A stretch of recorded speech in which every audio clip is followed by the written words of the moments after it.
And welcome into the 2015 Greenville Community Summit. I'm Henry Hinton, your host, and we have a great day lined up. We're starting at 10 in the morning here at the Greenville Convention Center as part of the Greenville Chamber of Commerce Business Expo. Great crowd out here today, and we appreciate everyone being here. We're going to have 5 consecutive hours, 5 one-hour panels talking about the top issues that affect your community and livability here in Greenville and Pitt County. And we couldn't do it without the help of our sponsors, and I want to say right out of the gate, thanks to all of our sponsors, Yadkin Bank, Pitt Community College, Greenville Toyota, Carolina Ice Company, and Delcor, some of which are here in the building today, and our other sponsor that I'll introduce, the general manager in a moment, Greenville Utilities, also one of our sponsors. Thanks to these community-minded sponsors for the support to talk about issues in our community. This is the second annual Greenville Community Summit. Last year we had discussions and made news, I think, for the most part, about things going on in the Greenville community, and it was an important day, and we expanded it this year, 5 consecutive hours, and jumped in with the Greenville Chamber of Commerce for the expo at Scott Senator's suggestion, so we appreciate that partnership as well. We'll be talking to Scott in a moment. Today, we're going to start the summit with a discussion about the economy in Greenville and Pitt County. And you can't talk about the economy without talking about all of the things we're going to be talking about today: healthcare, roads, all sorts of issues with infrastructure and funding. And so I think that's a great way to start. We'll introduce our panel. And I'd ask every one of these folks on the panel this morning to give us 2 or 3 minutes of their thoughts about where we are in terms of the economy and the strengths and challenges of our community. We've got a perfect panel for that, starting with Representative Brian Brown, who represents the 9th District of North Carolina in the North Carolina House of Representatives and controls a lot of the purse strings that affect our economy. And, of course, he's a local businessman as well, with he and his wife Rochelle owning Rep Express Catering and now 400 St. Andrews, where we'll be doing our morning show on Friday morning. So, Representative Brown, thank you for being here. Give us your opening comments, if you would. Thank you for having me. And I think that, as you alluded to just a minute ago, all of the conversations we'll be having today really fit into this first conversation point. For me, when I travel the state, I look at the way the economic strengths and weaknesses are across the state. Greenville's doing some really great things. And I'm sure we'll hear from the other panelists, infrastructure needs, but really looking at things like our healthcare system, our university system, those are certainly our strengths. But I'm going to say what a lot of people may not want to say, which is that also could be our biggest weakness, because it's built on things that could potentially hurt us very badly, like Medicare cuts, Medicaid cuts, cuts in reimbursement, things that could truly transform our community in a really negative way. So what I would like to actually talk about is some of the things that I think we can do internally that can really strengthen our community, irregardless of the healthcare system, irregardless of the university system, and really focus on our business environment. And I think we can do that in really 3 key ways. Number 1 is to really streamline our municipal and state regulatory environment for small businesses and new businesses to get into business. You know, we just mentioned that we just bought 400 St. Andrews. We got into that business. It took us a month and a half to get open. That's a business that's been in business for 8 years that had to navigate the regulatory environment over a month and a half process to get another business started. That's unacceptable and will certainly close doors for new businesses. When we also kind of look at some of the things we're talking about, I think that these type of events are great, but additional training for small businesses is going to be key. How do we run our businesses? How do we build our businesses? How do we deal with HR issues? How do we deal with marketing, social media, all of the networking environment things that we can really play off of to make our businesses more strengthened? And the last thing is business incubation. Business incubators are really where the future is going, and we've got to lead the pathway in doing that. Greenville, North Carolina, you're not going to see VC dollars come into this community to really strengthen new business ventures. It's not going to happen. But the New South is really where we can do this. You have great research universities with great money sitting on the sidelines, really not knowing what to do with it. And incubators is the way to be able to accomplish this, but we've got to make sure that we can figure that portion out. We have this divide between the research environment of our university system and commercialization. And all of these great ideas are falling in this chasm with no way to bridge that divide. Business incubation is the way to do it. All right, great comments. Thank you, Brian. And the person that is responsible for bringing new business, one of the people I should say, I think I just made her gasp. Wanda Uhas, who is the executive director of the Pitt County Development Commission. I see some of your board members are out there. Where do I see Mark Garner? There he is. And your board is tasked with really developing business for Pitt County, Wanda, and you've had some wins in recent years, and of course it's all about job creation, and that's what you do. So Wanda Uhas, ladies and gentlemen, tell us your feelings about where we are in the economy now. I'm pleased to be able to say that Representative Brown and I are very much on the same page about some of these things. A major distinction we make is, for our board, is the difference between economic development and economic growth. Economic growth is the kind of wins that Henry is talking about. We had the Patheon announcement. We've had the ASMO announcement. We have other pharmaceutical projects in the pipeline now. What Brian is talking about is true economic development. It's long-term, it's hard work, and alluding to Henry's comment about partners, it takes a lot of people to make that happen. But to focus on the growth component for just a minute, part of the reason, for instance, that we can do so well with pharmaceuticals is because of our partners at GUC and the water availability we have. We have got, it's a natural resource that we have that other communities don't. When North Carolina had a drought, we were the only place that could still do pharmaceuticals. So instead of going, here's what we don't have, we look at what our assets are and how do we best utilize those. We also have, in a 4-county region, about 8,500 people now directly employed with pharmaceuticals. We have that cluster. With what we have been able to do to leverage with this Patheon project, the university, Pitt Community College, the North Carolina Biotech Center, and the North Carolina Community College system have all worked together so that we can have a pharmaceutical center of excellence for education and training. There won't be another place like it any place on the East Coast. That gives us a huge advantage. In terms of that long-term economic growth, though, that Brian was referring to, and incubation, we do have a technology enterprise center. It's getting filled up. As the city works on projects in the uptown area, if they can do more with incubation, then we can do more with acceleration. So we end up with just multiple partnerships in order for us to have the most diversified economy possible. And before I give up the mic, I want to emphasize that a diversified economy is very important for us. Yes, there's health care. Yes, there's the university and a number of different kinds of educational institutions. There is our manufacturing sector. And in manufacturing, there are 100 different companies doing very different things. If I say Detroit, we all say Motor City. That didn't work out. It worked for a long time, but not long term. So now we look, and we've always looked at, how do we have the most diversified economy possible? And that's our goal. All right, little theme developing there, and I want to come back and hit on that, the question about diversification. Brian mentioned it. Wanda, you mentioned it, and of course, for a long time, the economy in Greenville has been East Carolina University and healthcare. So I want to come back and touch on that some more in a minute. Let me introduce Scott Senator. He needs no introduction. He, of course, is the executive director. Actually, your official title is president? Right. President of the Greenville Chamber of Commerce. And I think we should give him a round of applause for the great job they've done with the expo here today.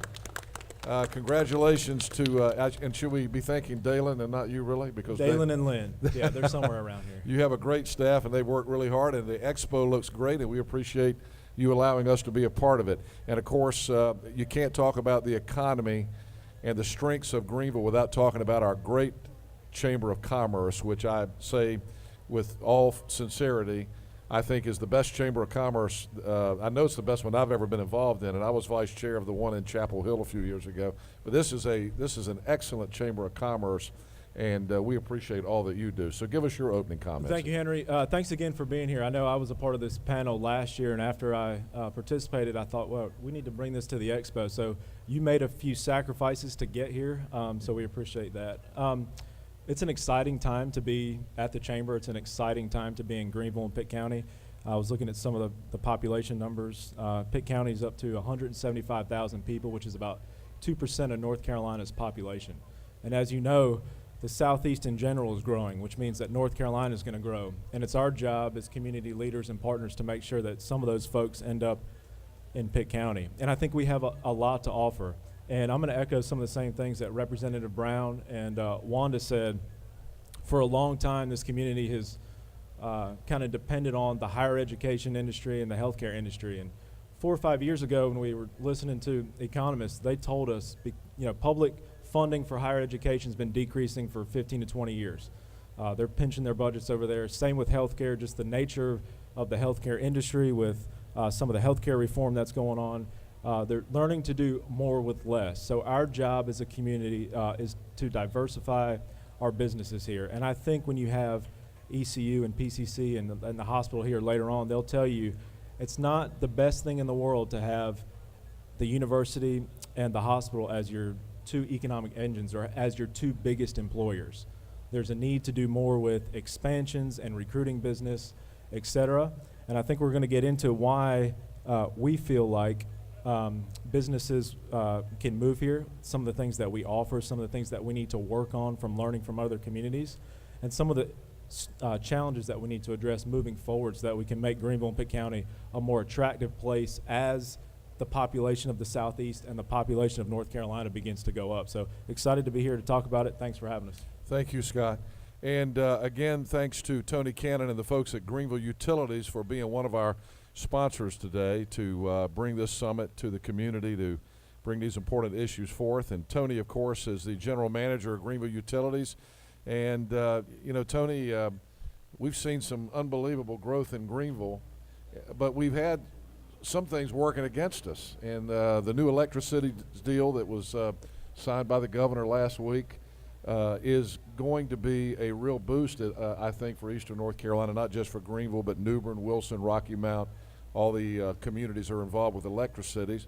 I'd like to hear you talk about that some, but give us any comments you would like to get started, because without Greenville Utilities, Greenville could not have done what it's done in the last 30 years. Thank you, Henry, and I'm so glad to be here today and be part of the panel, and thank you for the invitation and letting us participate.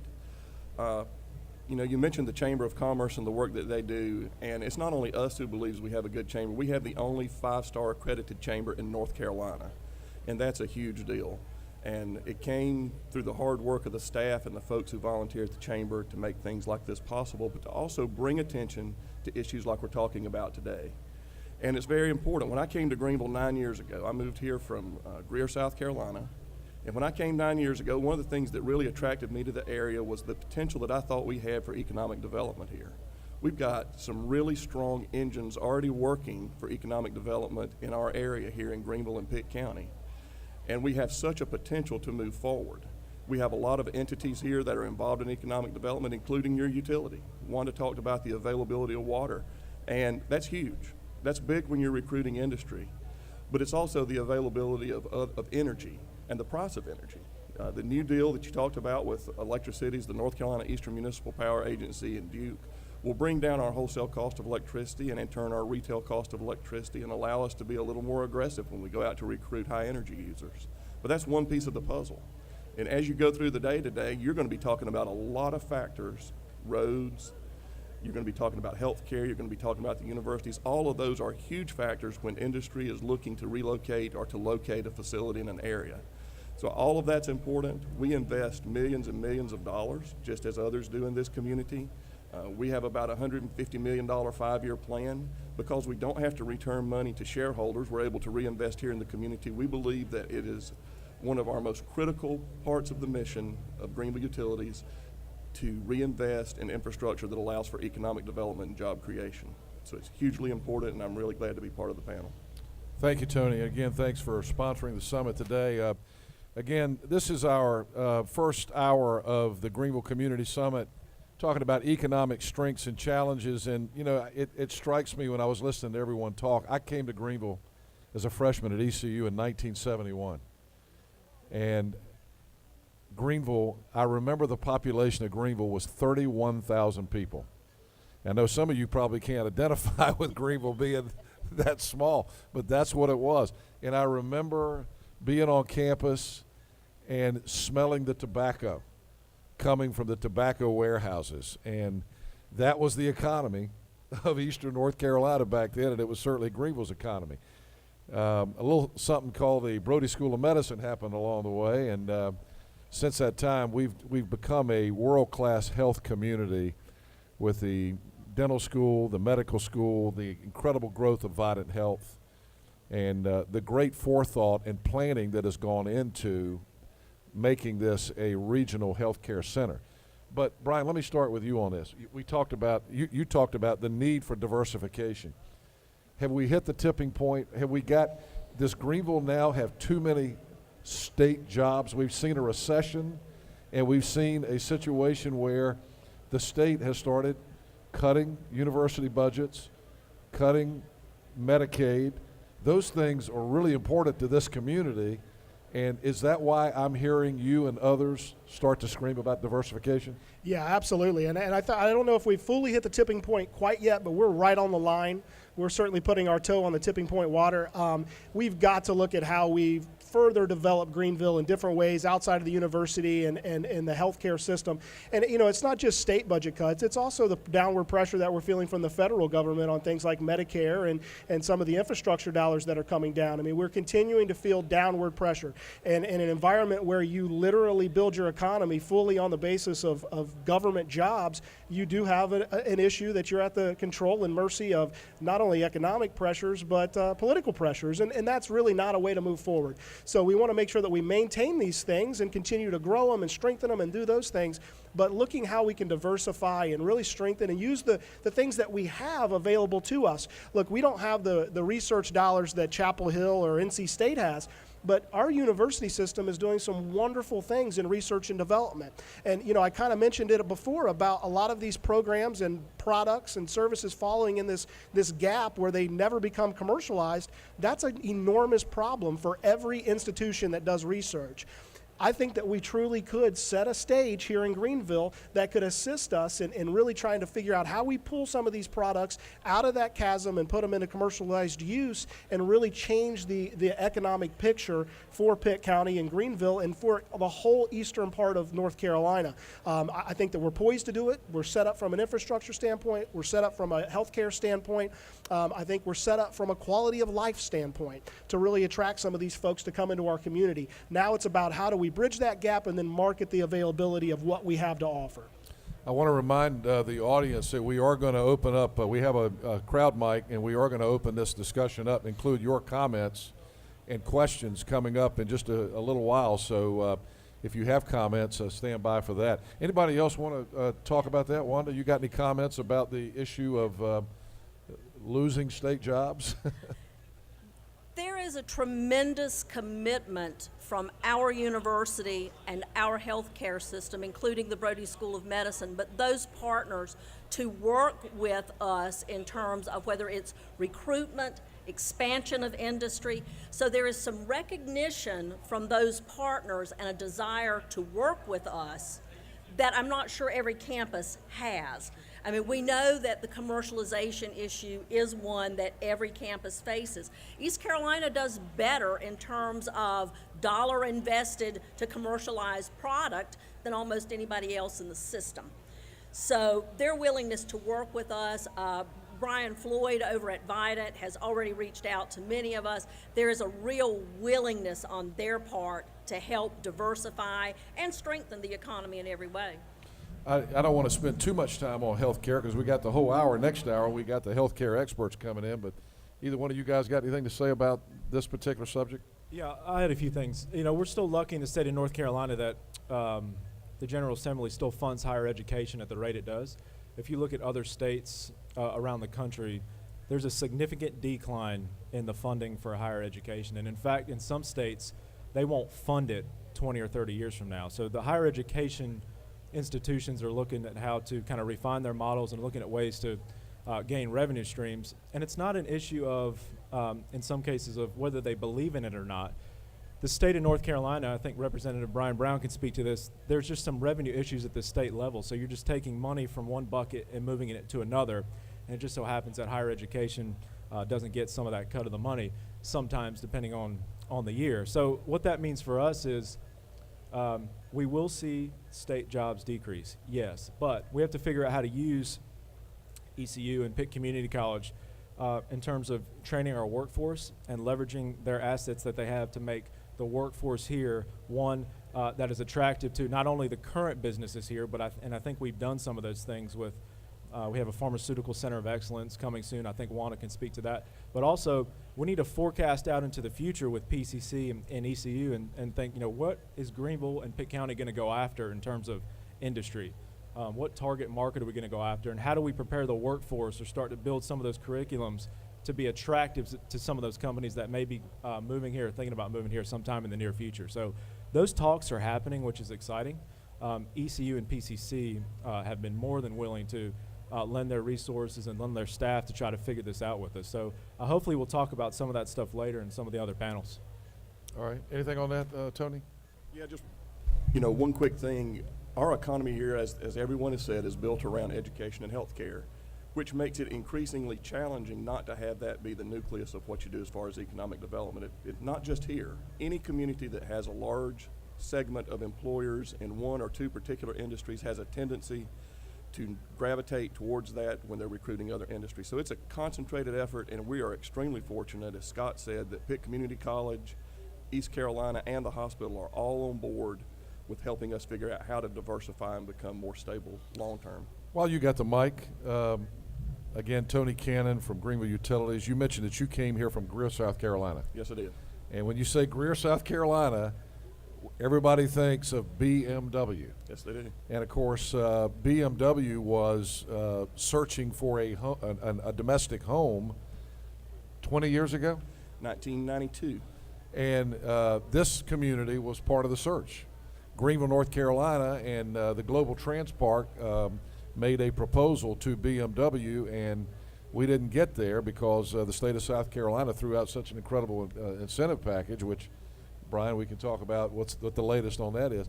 But now we are hearing that there are no less than maybe 3 auto manufacturers that are looking at North Carolina, and specifically, the governor has said this, so it was a secret for a long time. When people would tell me about it, they would say, this is all under the wraps, don't say anything about it. But Wanda, you know it's true. But now what's ended up happening is the cat's out of the bag that Volvo is one of the big car dealers, car manufacturers that may be looking at locating within 30 miles of where we're sitting right now. We need to make that happen if we can, and I'd like to hear you talk about how that transformed that area that you came from. I was very fortunate to work on that project down there. That's Oh, maybe, it was you that stole it from us. Sorry about that, folks. It was a great project, and it took a lot of people, and it took a very well-orchestrated effort to get that. Last week, I had the opportunity, and Scott and some others from our community had the opportunity to go meet with some site selection consultants, one of them being in the automotive industry. And we asked specifically about Volvo. We said, what are our chances? What do we have to do? And they said, you've got some challenges in North Carolina because of incentives that are not concrete and not predictable. And I know that Representative Brown and Representative Martin from our area have been working hard to solidify that, but also just the entire orchestrated effort from the state all the way down to the county, to the municipalities, to the utilities, to everyone involved. It has to be concentrated, and you have to be willing to put some things on the table to attract that type of job. Now, that was a transformational project for that area. We already had some good industry. We had Mitsubishi. We had a large paper manufacturer there. We had Michelin. We had Milliken. We had some really good industrial base to choose from, which was also attractive to BMW when they came to the area. We had a skilled workforce. We had a tremendous community college there, not even holding the songbook for Pitt Community College and what we're able to do here, back to us having the tools to do it. Meaning that you would feel good about Pitt Community College being able to Absolutely. develop those workers for the no doubt in my Volvo mind folks. that they could do it if we have that opportunity. Yeah. But we've got to get everybody on the same sheet of music, and we've got to get to playing together in order to make that happen. Let me throw it back down to Representative Brown. Representative Brown, what do you know about? What do you know? What'd you say? Next question. I won't. The whole issue of incentives has been controversial long before your party took over control of Raleigh. Let's face it. I mean, nobody likes incentives. No. Everybody hates incentives, but what do you do about it when your neighbors are willing to do it? Greer, South Carolina, getting BMW is a great example. South Carolina put a better package on the table than we did in North Carolina, so it didn't come here, it went there. And I think everybody has looked at that situation now and saying, wow, we can't let that happen again. But what is your sense of where the legislature is, particularly when it comes to this particular project? Do you think that if Volvo is very serious about Eastern North Carolina, is the legislature going to do what's necessary to make that happen? Well, we hope so.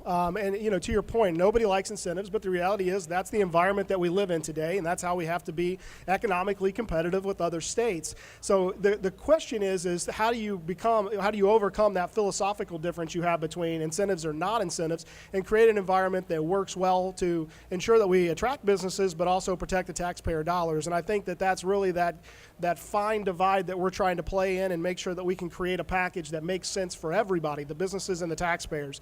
I think that we've come a long way. We still have a lot of work to do in that regard. The House has really worked very hard to come up with what we think is a pretty comprehensive plan.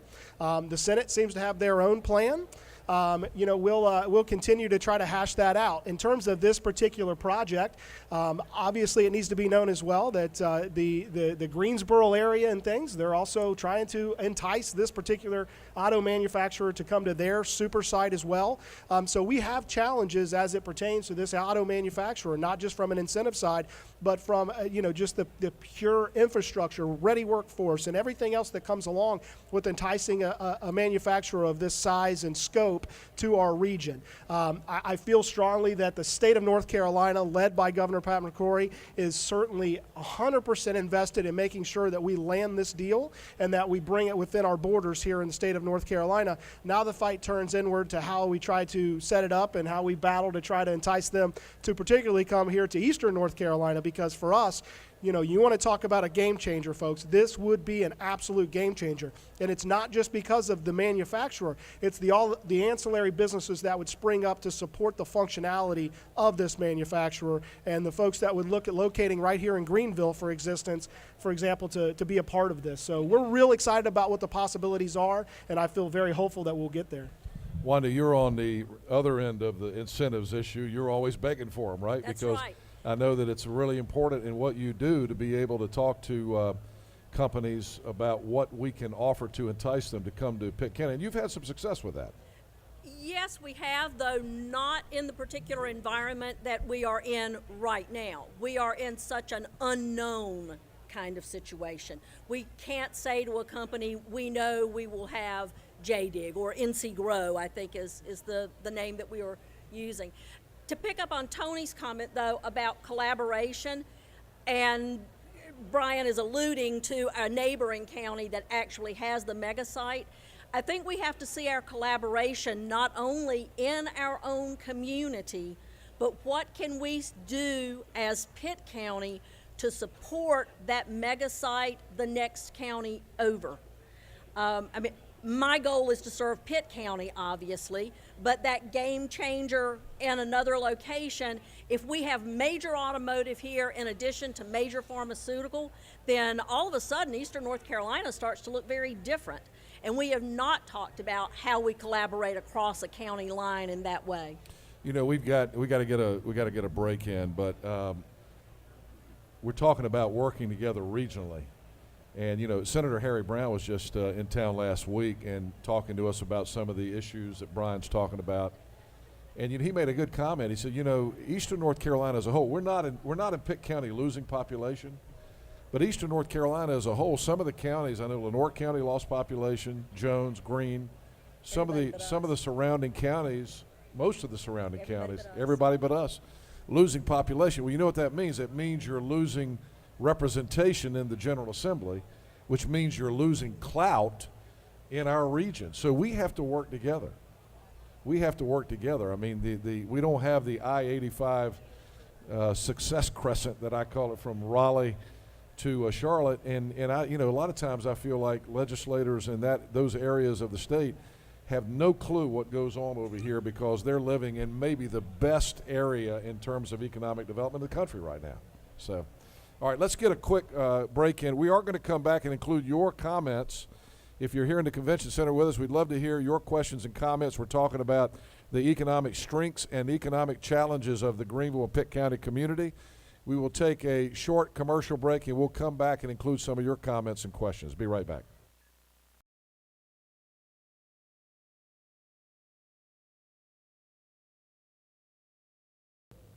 Okay, welcome back. We are back with our continuing discussion of our first hour of the Greenville Community Summit. We're talking about the economic strengths and challenges of our community with our panel, Representative Brian Brown, Wanda Uhas, the Executive Director of the Pitt County Development Commission, Scott Senator, the President of the Greenville Pitt County Chamber, and Tony Cannon, the General Manager of the Greenville Utilities Commission. And again, we're going to go to some comments from our audience here in the Convention Center in a minute, but we were just talking about during the commercial break things that we feel that we really haven't hit on. And Scott, you made a good point.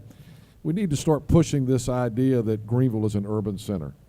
Yeah, there's an urbanization movement probably around the world and in this country where folks are gravitating towards urban centers. And so if you look at data, cities of larger populations are growing at a faster rate than cities with less population.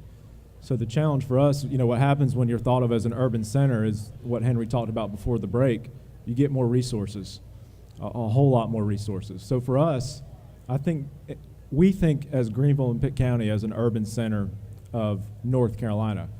But I think sometimes in Raleigh and West, we're not thought of in that manner. So that hurts us in terms of representation. It hurts us in terms of resources. So we as a community have to get together and figure out how we can be thought of as that urban center and kind of draw that corridor from Charlotte to Greensboro to Raleigh and maybe stretch it to Pitt County. And then you've got the main artery of North Carolina getting the resources. So that's a challenge of ours. Just, the fact that we had a lobby for the Brody School of Medicine like we did last year and into this year is a good example of sometimes the skewed perceptions of what's going on in Eastern North Carolina. They're missing out on all the great things and the great partnerships and, the thriving city that we are over here. We talked about also how the economic game has changed. Tony, just I know from your perspective, not only from the standpoint of your work with the Chamber, but your work with the Greenville Utilities Commission, the economic development game has changed a lot in the last 10 years. It's changed tremendously in the last 10 years, and it's going to continue to evolve. The way that people want to work has changed. Generations work differently, and our generation is starting to age out. The new generation works entirely differently than we work. There are some that want rural. Most of the higher-paying jobs want some type of urban environment, as Scott talked about, and we have for a long time. Since I've been here, we've considered ourselves the capital of Eastern North Carolina. We need to be bigger than that. We need to think bigger than the capital of Eastern North Carolina. We need to be a major player in the state, like Scott talked about, but not just that. You mentioned this directly, Henry. We're not competing necessarily with Greensboro and with Raleigh. We're competing with Greenville, South Carolina, and Augusta, Georgia, and Birmingham, Alabama, and we need to be thinking in terms of that, and we need to act like that. We need to carry ourselves, and we need to present ourselves such that we are a player in economic development, so that when these folks think about economic development, they think about us. And that's huge. Our mentality and how we address economic development is huge as a community. We're knocking on the door of 200,000 people here in this community now, and that's a pretty big deal. But when you look at again what the rest of the state has, and again we talk about Raleigh to Charlotte, Eastern North Carolina, we need a game changer here, do we not, Wanda? I mean, I don't know if it's the auto industry, but it's great that we have the university. It's great that we have the medical school. And we've had some successes in the industry, but we haven't. It's almost like we're right on the precipice of breaking through. If we could just get a break with something that would take us to another level. I think we can use pharmaceuticals. Pull it closer, if you would, please. I think we can use pharmaceuticals in that way right now, because we are developing that center of excellence. And that, again, is a partnership among the industries that are in the pharmaceutical business with the university, with PCC, with the Bio Network, with the Biotech Center. that we have the opportunity, because we have the manufacturing in that sector in the state of North Carolina. That is a very metropolitan kind of business. That's something that we can plant our flag on. I don't think that means that we don't pursue anything else, but that's one that we have in hand and can use, and that we have assets that others don't. We talked about the changes in economic development, and this is a really mundane kind of thing, but most of the search is done electronically now. It's an internet kind of search. We don't get to visit with a company 10 times the way we did 25 years ago. So the information we have to provide is what is different. What do we have that nobody else does? And I think Tony and Scott made a very important point. We need to act like a metro. We are a metro. We may be a small metropolitan statistical area, but we are one. We're on the Forbes list. We're on Milliken. And instead of it being the poor us in eastern North Carolina, that instead it's we're a metropolitan statistical area. We are an important metro. We make a difference. You know, we hadn't talked about what's happening in Uptown Greenville, and I don't know what you can add to that, Brian. You might want to, other comments, but you know, I saw Thomas Taft here earlier. The transformation. We talked about this a lot at this summit last year during the economic part of the summit. The transformation that we're seeing in Uptown Greenville, and Tony, we'll come back to you, let you comment on that also, but I did want to point that out. Now, that might not lead into what you want to talk about, because that beautiful setup, Henry. Beautiful. Oh, it is? Absolutely. Was that the transition you were looking for? That was exactly. That was the T-ball I needed. And really, realistically, it really is, because when we talk, a lot of this conversation has, again, been directed at two very specific areas: healthcare in our university and attracting that once-in-a-decade manufacturer, biotech, that major facility that's going to be a game changer. But again, it's got to be a three-pronged approach from my purview, and that is the other third portion that I think we're missing is truly that organic growth component that we really need to strengthen. Uptown Greenville's doing a great job with it, but we have a lot of work that we can still do. I talked about it in my opening comments. Truly putting an express lane, if you will, into our municipal and state agencies to ensure that people who want to start businesses are able to do so with very little impediment to doing so. We need to make sure that we have some type of investment corridor for them to be able to have access to the seed money to get their idea, concept, or service up off of the ground. And we got a lot of great things right now that are able to do that, and some things in the works. If you look at micro lending, it's changing the way small business is functioning. If you look at what we're getting ready to pass, and I'm very happy to say that I'm one of the leads on this, with crowdfunding in the state of North Carolina, to where you're really going to be able to go out and knock on your neighbors' doors, tell them about your service or your product, and get the seed capital or expansion capital that's needed in order to grow and diversify your business. It will be an absolute game changer, and will put our banking industry on notice, saying, look, if you want to have a business entity, you're going to have to play ball again, because you're not doing it right now, because you and you and you and you and you are now the banks for the small business owners who truly want to grow and expand. And the other aspect of it is truly the training component that I think our Chamber of Commerce and others that are experienced in the business environment can assist small business owners in doing, to make sure that not only do they get off the ground, but they stay lifted after they get off the ground. Representative Brown, very good comments. I'm going to open this up for comments right after this last. I'm going to throw one last thing at Tony Cannon from Greenville Utilities.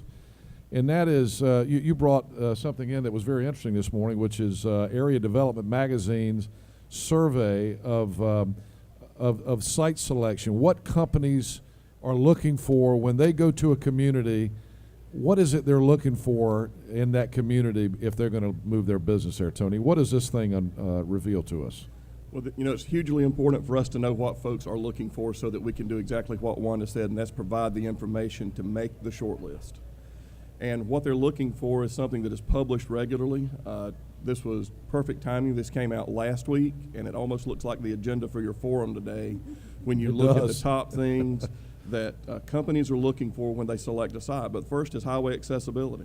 That is the number one thing. 98.6% of site selection consultants say that is the number one thing they look for is highway accessibility. Also, occupancy and construction cost, available land, available buildings, and the availability of a skilled workforce. Also, a right-to-work state is always hugely important. Those are like the top 5 things that folks are looking for when they look in an area. According, not me, that's not me or Wanda or anybody else saying that. That is what these companies are saying, that's what site selectors are saying. There's also another factor there, and that's something that Brian talked to just a moment ago, and it's something that you're going to be discussing later on today, and that's quality of life issues, health care, education, recreational opportunities. Those are things that have to be discussed as part of an overall picture of economic development, because it's not a one-shot deal. A lot of times, and we heard this last week, we heard from several folks last week who they'll give a company five sites to look at, maybe in 5 different states, maybe 3 in one state or 2 in another state. But then that comes down to, how do they feel when they come to that community? Do they feel like they're welcome? Do they feel like this community can provide them the support they need? Do they feel, Brian, like it's going to take 60 days to open a business, or are they going to be able to buy a building and get that business open in 30 days? Those are hugely important things that this survey says folks are looking for, and you're going to be talking about these all day long. And if folks are interested in that, they need to be here. Well, I tell you, it's interesting. We've got a dynamic community, but we do have challenges. And you know, we're the last session of the day today at 2 o'clock. We're going to be talking about highways, roads, and traffic. And of course, we're all anxiously awaiting the beginning of the Southwest Bypass. We have been for many, many, many years, and we'll get an update on that today too. Let me open this up now. Anybody with questions, please don't be shy. This is a summit, which means it's a give and take, and you've got some folks up here who might be able to answer any questions, and the microphone is open for you. See, I knew this was going to happen. People are being shy, but we'd love for you to come up and be a part of it. Just walk right up to that microphone, and we'll take your question. No takers to start with. Interesting. Well, I knew it, Dave. Let's go. Hey everybody, I'm Dave Barham. I was thrilled to hear Representative Brown talk about regulations, the stifling regulations. I think you even said that on a small business, it would kill it, or it couldn't even start because of the regulations. Tony said that the number one, 98.6 qualifications to come to an area was highway accessibility. And you did mention recreational, so I will have to admit parks and greenways are in there. I'll have to admit that. But I think we have 4 people on this city council who love regulations. They have no problem pouring on regulations. In my opinion, I have had experience with these environmentalists. They want to control what business opens and what business doesn't. My example of that is Cheddar's a few years ago. The man told me himself he never had to come back twice to open a Cheddar's except for Greenville. And the Sanderson Farm, as far as I can tell, they're skirting Pitt County totally. That's it. Thank you. Well, those are interesting comments. I appreciate that. Cheddar's never tried to open in Chapel Hill, obviously, because I was in business in Chapel Hill. You want to talk about regulation? Anybody got a comment to that? You know, one of the things he mentioned, Brian, and we got somebody else at the mic there very quickly, is highway accessibility. We talked about this interstate status, and I know that Alan Thomas and others have worked very hard on interstate status. You're working on that. Is Greenville going to get an interstate? Yeah, we will. We'll transform 264 into an interstate. It's about a 20 to 25-year process. So what you're first going to see is you're going to see future interstate of whatever the case is, whatever the number is. And the number has to be decided upon of all the municipal agencies that actually touch the highway. So that process is being worked through. Again, it's a process. And I think that there are some really good people working very hard to make sure that happens, and DOT is committed to it. And, we just have to make sure that when we pull the trigger and that clock starts for that 20 years, essentially, that we have the funding at least budgetary-wise, to make sure that we can accomplish raising the bridges, widening the berms, doing the things that are necessary to ensure that when that time clock stops, that it is actually ready to become an interstate. It's not there's not a lot of deficiencies with 264, but there are enough that from a budgetary standpoint, we've got to be ready before we pull the trigger. We got about 3 minutes left in this segment. Let me go back to the crowd mic. Ma'am, give us your name and your comment. Yes, my name is Sonia Smith. I'm a concerned citizen. Why don't you all have an idea with Boeing parts for Greenville? Greenville is a great landmark for Boeing. I know one time it was in consideration. Whatever happened to that ideal? Bowling? Uh-huh. B-O-W-L-I-N-G.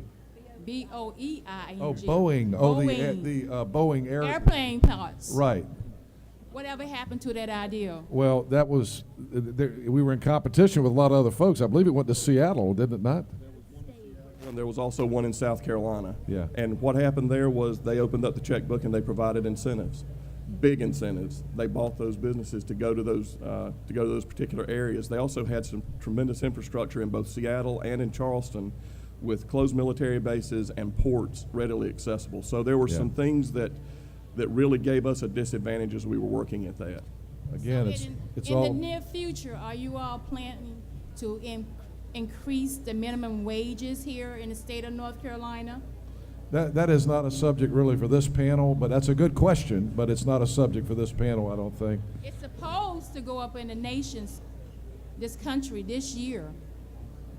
Okay, well, we're talking about economic development right here on this panel, and we're all. It is part of economic development. Okay, well, we'll get to that in another hour perhaps, but very quickly, let's close things out. We've only got about 30 seconds. Who has a compelling thought that they want to, Scott, you haven't said anything recently. You got anything you want to close out with? Sure, I'd be glad to. Thanks for having us. I'll start with that. Good panel. Thanks to all my fellow panelists. I think it's good information. I hope that you guys stick around for the rest of the panel. Greenville, Pitt County, there's some good things going on here. And I think the next step for us as we grow, when you grow, there's always a challenge in terms of what direction do you want to grow in. And I think we're facing some of those challenges, but that's a good problem to have. And I think as us up here as panelists and our partner organizations begin to take a look at what we want Greenville and Pitt County to be in the future, it revolves around becoming that urban center and being thought of as a major player in the state of North Carolina. So we're excited about the direction we're going. Greenville's growing, Pitt County's growing. It's a great time to be here. Thanks again for everyone for coming out to this panel, and looking forward to chatting maybe offline after this. And Scott, thank you for allowing us to have the summit here at the Expo. You've got a great event going on, and we appreciate it. We want to thank all of you for being here this morning. Again, our panel, Representative Brian Brown, Wanda Uhas from Pitt County Development Commission, Scott Senator, and Tony Cannon. Let's give them a round of applause. Great job, guys. Thank you very much. And again, special thanks to our sponsors of the summit. Next hour, we're going to be talking about Greenville as a national leader in healthcare. We got a great panel coming up, including, I see my friend Paul Cunningham back there. We've got Dr. Cunningham, Dr. Mark Albernaz, Brian Floyd, the president of Vidant Health, and Dr. Dennis Massey, who I also saw walking around, who plays a big role in developing healthcare workers in our community. Again, thanks to our sponsors, Yadkin Bank, Pitt Community College, Greenville Toyota, Greenville Utilities, Carolina Ice Company, and Delcor. And again, right after that in the noon hour, we'll be talking about the upcoming bond referendum. So hang around, and we'll see you in the next hour.